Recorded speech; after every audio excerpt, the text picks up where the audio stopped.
We have a gun violence epidemic in our nation, a gun violence epidemic that takes far too many lives far too soon. More mass shootings than days in the year. Children growing up learning how to run, hide, and fight in the event of a school shooter. That is the country we currently live in, a country that has prioritized the right to bear arms over the lives of many. And as a result, far too many lives are cut far short, far too soon. And today was no different.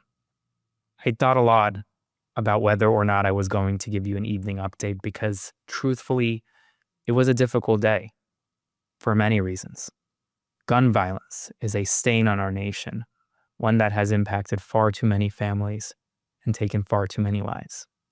But as a journalist, my responsibility is to you, to the facts, and to the truth. And the truth and the facts are what I will provide to you tonight. Not my opinion, just the facts. And today there were two instances of gun violence that have shaken America to its core. The first is a horrific school shooting at the Evergreen High School in Colorado. This school shooting has largely not been reported on. Several students have been critically injured as a result of the school shooting, students attending school for the first time, one of the first times this school year. This community was condemned the violence, was rocked by the violence, saying that each shooting re-traumatizes a community that is still scarred by Columbine. 3 are in critical condition, including the suspected shooter. A 4th was injured while fleeing. The suspected shooter, believed to be a student, used a handgun. It's unclear if the injury was self-inflicted. Horrific news out of Colorado. Meanwhile, Charlie Kirk was shot and killed at an event at a university in Utah. Kirk was the executive director of Turning Point USA. He was speaking at Utah Valley University today while speaking on the, quote, American Comeback Tour. The video shows him being struck mid-presentation in the neck as students fled to the sound of gunfire. Utah Governor Spencer Cox said a person of interest is currently in custody for the killing of Kirk. Though officials gave conflicting accounts on whether the shooter is still at large, one man, George Zinn, was detained but cleared of the attack and charged with obstructing justice. Political leaders of both parties condemned the attack, from Joe Biden to Barack Obama to Gavin Newsom and Alexandria Ocasio-Cortez to J.D. Vance to Kristi Noem and to Donald Trump himself. The White House has lowered its flag to half-staff until Sunday at 6 p.m. in response to Kirk's killing.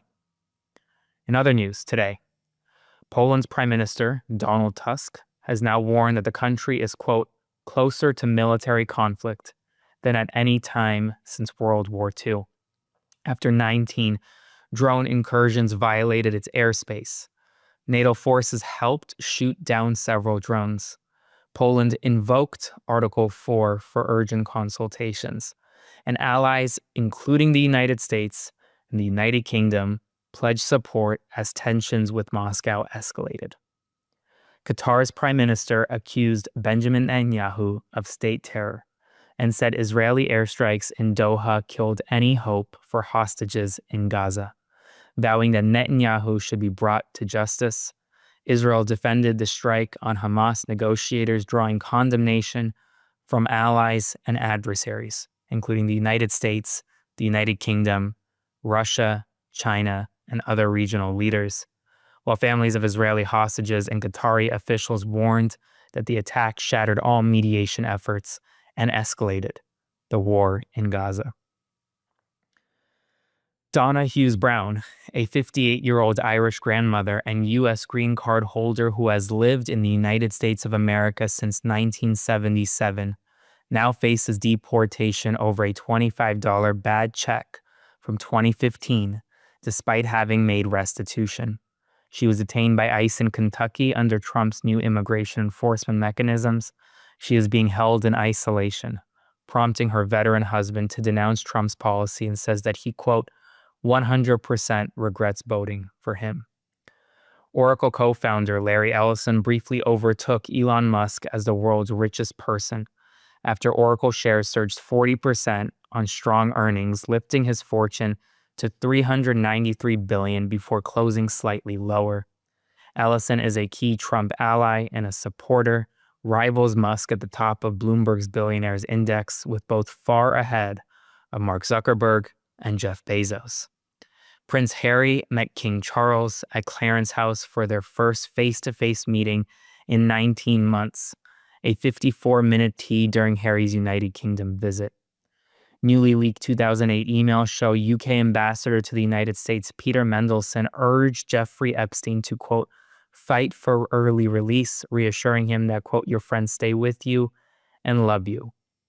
Emory University's new interim president, Leah Ward Sears, announced the school will dismantle its DEI programs to comply with Donald Trump's executive order. And the United States Supreme Court rejected South Carolina's emergency request to bar a transgender 9th grade boy from using the boys' restroom at his school, allowing him to continue doing so while litigation continues. And finally, Texas A&M University has fired English professor Melissa McCowell after a viral video showed a student objecting to her lesson on gender and sexuality. I want to take a minute before finishing this news report to say one thing. I remember early on in my life, and when I was in 6th grade, and we had an active shooter threat on my campus.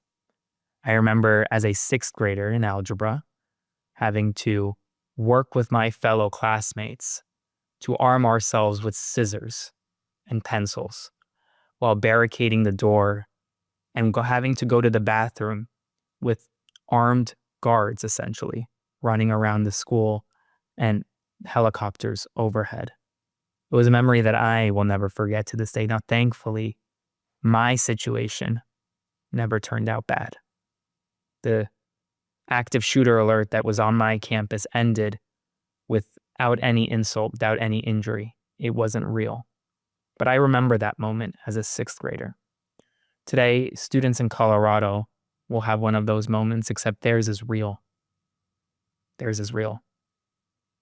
And it comes just days, just weeks after in Minnesota, students have had that same moment in Minnesota at a Catholic school. Their stories are real. This is America.